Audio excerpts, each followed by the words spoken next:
Bonjour à toutes et à tous. Aujourd'hui, je vous propose un bouillon de puriculture spécial et un concours consacré à cette série de la mangaka Shino Torino. Ça s'appelle Autour d'elle, l'histoire de Maya, Michiru et Yuta, le petit garçon de Michiru. Pour qui Maya est aussi tout comme une mère, dans les faits. Dans cette histoire, il y a aussi Nico, le meilleur ami, très présent dans la vie de cette famille. Il habite juste à côté, et pour cause. Mais je n'en dis pas plus. Bienvenue chez Papa Papou.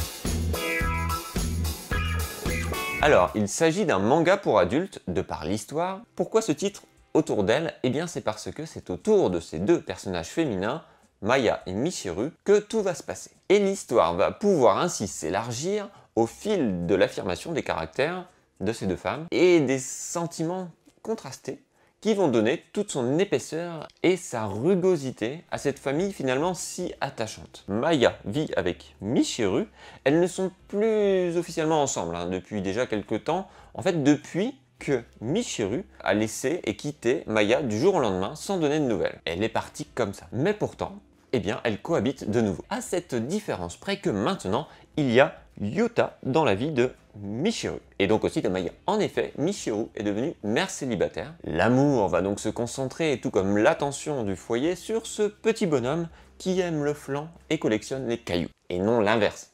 Ça serait un petit peu dangereux. Les deux femmes décident de s'épauler et de vivre de nouveau ensemble, mais cette fois en tant que simple colocataire. Même si ce n'est évidemment pas si simple, les anciens sentiments n'étant pas tout à fait complètement oubliés. Surtout quand d'autres personnes gravitant autour d'elle mettent à mal cet équilibre déjà un petit peu fragile. Ça se dévore à toute vitesse. Ça fait drôlement du bien d'avoir des représentations de familles diverses, plus complexes, dans ce style d'écriture graphique, à travers ce style de manga qui ne fait pas dans la facilité. On se souvient bien entendu du mari de mon frère dont je vous avais déjà parlé ici, plutôt par ici, toujours aux éditions Akata. Ici, on explore autre chose, c'est pas la même histoire, mais toujours à travers le prisme de l'attachement, des liens, des questionnements sur les normes, les représentations sociales, culturelles. Et aussi, ce qui est très bien décrit dans Autour d'elle, c'est la pression sur ce que doit être finalement une bonne mère, un parent parfait.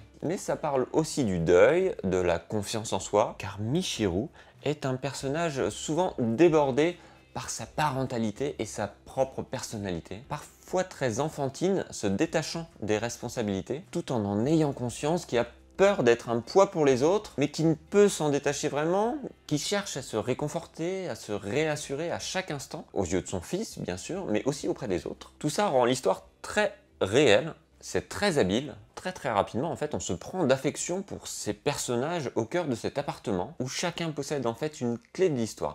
Une clé de l'épanouissement de Yuta, et cette clé c'est finalement la personnalité de chacun. Et son engagement propre dans cette histoire pour sortir des destins tout tracés d'avance. Alors la série fait 6 tomes au total, le premier est déjà sorti, il est dispo en librairie, et alors le deuxième tome que j'ai eu la chance de lire sortira le 16 juillet. Petit concours justement, je vous en parlais en début de vidéo, si vous souhaitez remporter ce tome 1, il y en a 5 à gagner, il vous suffit de liker cette vidéo et de la commenter, puis d'aller sur la page YouTube de Akata et de vous y abonner. Pas de panique, je vous vois chercher un crayon, un stylo.